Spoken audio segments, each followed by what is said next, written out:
After my divorce from my husband was finalized, I moved in with my daughter, Natalie. About 6 months later, something unexpected happened. It was my day off, and I was relaxing at home with Natalie when I got a call from my mother. She told me that my ex-husband and his mother had shown up at my parents' house uninvited. I quickly got dressed and went over there. When I arrived, I found my ex-husband and his mother sitting on the sofa in the living room, waiting for me. I had no clue why they were there. "Why are you here at my parents' house?" I asked. My ex-husband, John, surprised me by saying, "I want you to return the money you owe me. My name is Aaron. I'm a 40-year-old office worker. I was married to John for 14 years, and our daughter, Natalie, was born around the time we got married. She's now in the 8th grade. We were a happy family, and I felt sure that we would always have a loving home together." I met John on a blind date and was instantly drawn to his friendly, kind, and cheerful nature. He liked me too, and we stayed in touch throughout high school. We shared our contact details and started dating. After a few dates, a year later, he proposed and we got married. I loved him deeply and was thrilled when he asked me to marry him. I had a close group of friends from high school, and we always came together for big events. When I told them I was getting married, they were all excited and congratulated me. They all came to our wedding and talked about wanting to get married too. Over time, one by one, all my friends from the group got married, and eventually, everyone in our circle was married. We laughed and joked about how our group of friends had all suddenly become adults, with everyone now being married. Then, when I got pregnant, my friends started getting pregnant too, and before long, we had turned into a group of moms. It felt like we were all going through life together, and I knew we would stay close friends forever. I was happy being both a wife and a mother. I also enjoyed my job. After college, I started working in the planning and development department of a big company, and my days were very busy. The job was challenging but very rewarding, and I learned something new every day. One of my mom friends, who stayed at home, once told me, "You're really a workaholic, Aaron, but you also have a great family life. It's like you have two lives or something." My friend says I'm a very strong woman, but I really wish I had the endless energy of a strong man. Both John and Natalie helped me unwind and relax at home after a long day at work. When I got home, I would say, "I'm home." Natalie would respond with a cheerful, "Oh, Mommy, welcome home." When she was younger, she would greet me with a big smile and a hug, which made all my tiredness disappear for the day. John would also help me relax. After Natalie was born, John quit his job and started working part-time so I could continue working at my company. He took a job at a cafe and took care of picking up and dropping off Natalie. When I came home, he always had dinner ready. After a long day at work, it's tough to cook, so coming home to a hot meal was a huge relief. John's cooking helped me feel relaxed and refreshed. I would take baths with Natalie and we chat about our day. My life was fulfilling both at work and at home. I could manage it all because John and Natalie were so supportive of my job. Their kindness made me even more dedicated and passionate about my work, and as I achieved good results, I got promoted. With the promotion, I started working more overtime and often came home quite late. By then, Natalie was older and understood the demands of my job, so she could handle some things on her own. John also began working more hours at the cafe. Lately, I've been enjoying exploring different coffee shops and buying their coffee beans. I picked up some today, along with cakes from a new bakery. I suggested we have them with coffee. John has really gotten into coffee. He's been learning about roasting beans and trying different types at his cafe job. That's why he makes such great coffee at home. John and Natalie were both very understanding about my dedication to work, but I didn't notice that our family was slowly starting to drift apart. I first realized something was wrong when Natalie came to me with a concern. "What's up? You wanted to talk about something," I asked her. "Well, the other day, when I went to see a movie with friends from school, I saw Dad with another woman," she said. I was shocked. "What?" Natalie continued. "They weren't holding hands or anything, but they seemed a bit close. Lately, I've noticed Dad talking a lot on the phone before you get home. Sometimes he's so focused on his phone that he doesn't really listen to me. He looks happy while on his phone. At first, I thought he was texting or talking to you, but after seeing him with that woman, I'm starting to wonder if he was talking to her instead." Natalie looked really sad as she spoke. She was already in middle school and sensitive to these kinds of issues. so I knew she wouldn't be able to handle this alone. I was also shocked. The thought that John, who I believed always put Natalie first, might be having an affair was heartbreaking. I'm so sorry, sweetie. I didn't realize we were making you feel this way. I've been too focused on work, haven't I? Natalie reassured me. No, it's okay that you work hard, Mom. Don't feel bad about that. I was grateful for her understanding words. Thank you, Natalie. I'll talk to your dad about this. If it turns out he's having an affair, I think I'll have to get a divorce. Is that okay with you? She nodded. I don't like the idea of Dad having an affair. Just knowing that and still being with him would make me feel bad. Seeing Natalie so upset made me realize how much I had neglected my family. I knew I needed to get to the bottom of this issue, especially since Natalie had the courage to bring it up. I hired a private investigator to look into John's possible affair. The results were shocking. John was indeed having an affair, just as Natalie said, and there was photographic evidence to prove it. What stunned me the most was who his affair partner was, Stacy, one of my high school classmates and a member of our mom's group. I was more surprised by this betrayal from a friend I trusted than by John's affair itself. Stacy, a stay-at-home mom and the last to marry in our group, had a young child of her own. Yet she was involved with John and neglecting her own child. When I saw the evidence, I was overwhelmed and couldn't move for a while. If I hadn't been alone in my room, Natalie might have stumbled upon those photos, causing even more turmoil in our family. I wasn't ready to confront John yet, and I definitely couldn't let Natalie see these pictures. I took a deep breath to calm myself down. Then, another friend from the mom's group told me she had changed jobs, which gave me the idea to suggest a get-together.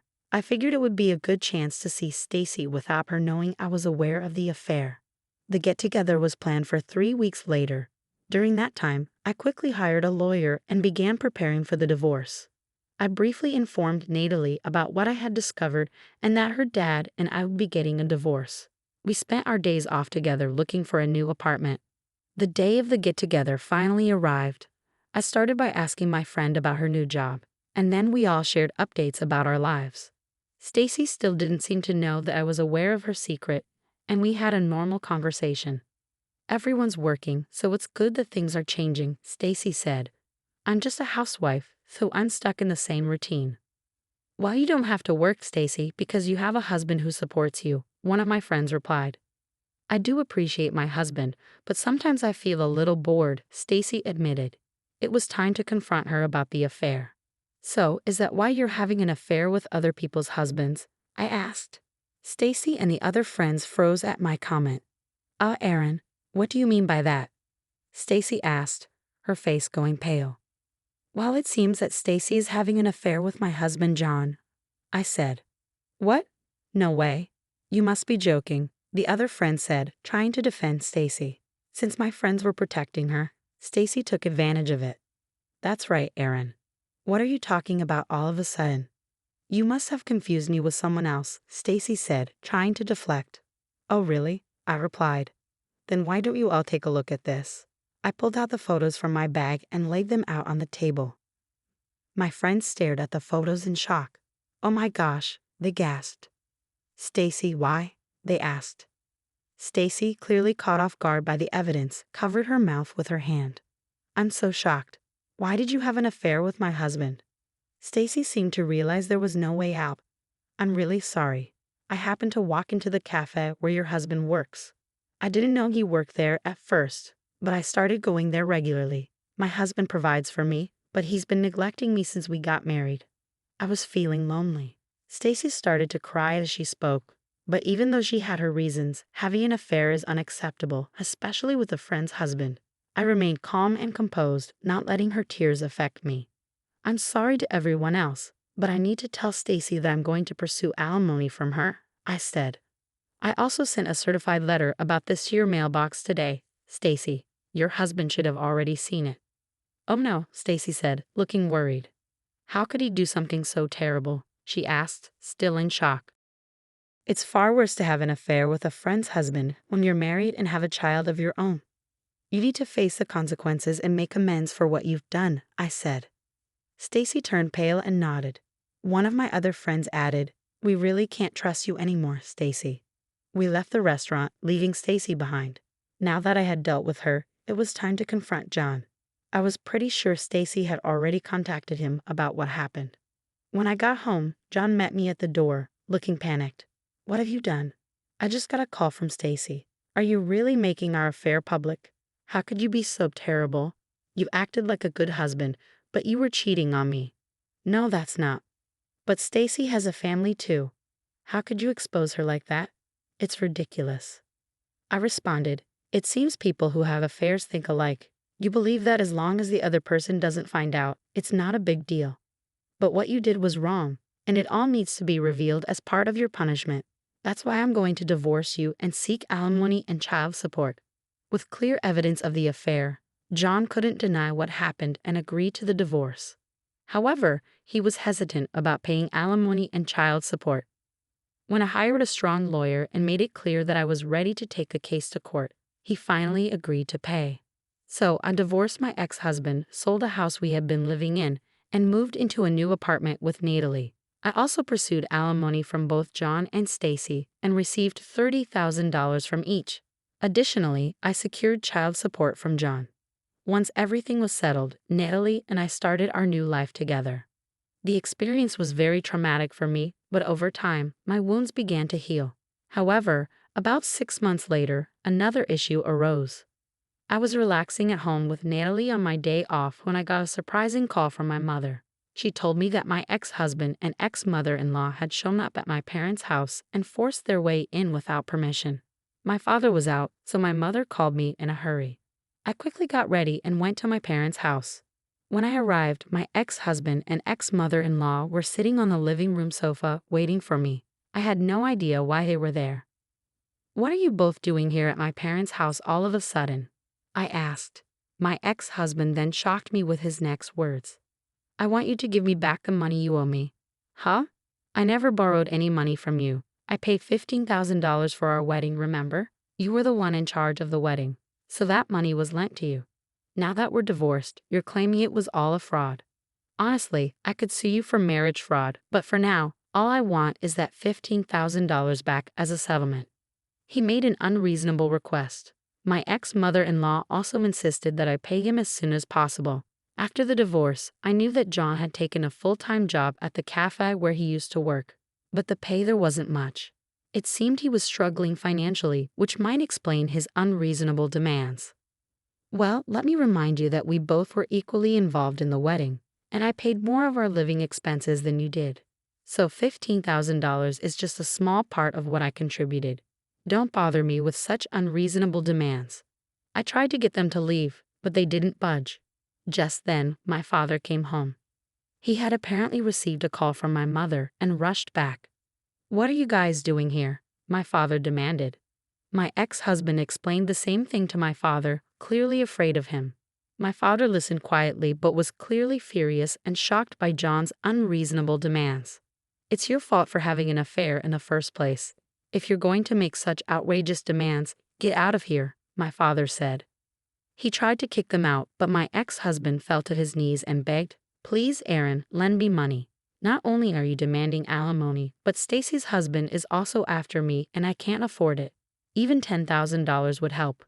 It was shocking to see him begging for money in such a situation. I told him coldly, "No, I can't do that. Go home." But my ex-mother-in-law insisted, "You're also responsible for what happened. You should lend him the money." The situation was escalating, so my father said, "Fine, I'll get the money. Just wait here," and went to another room.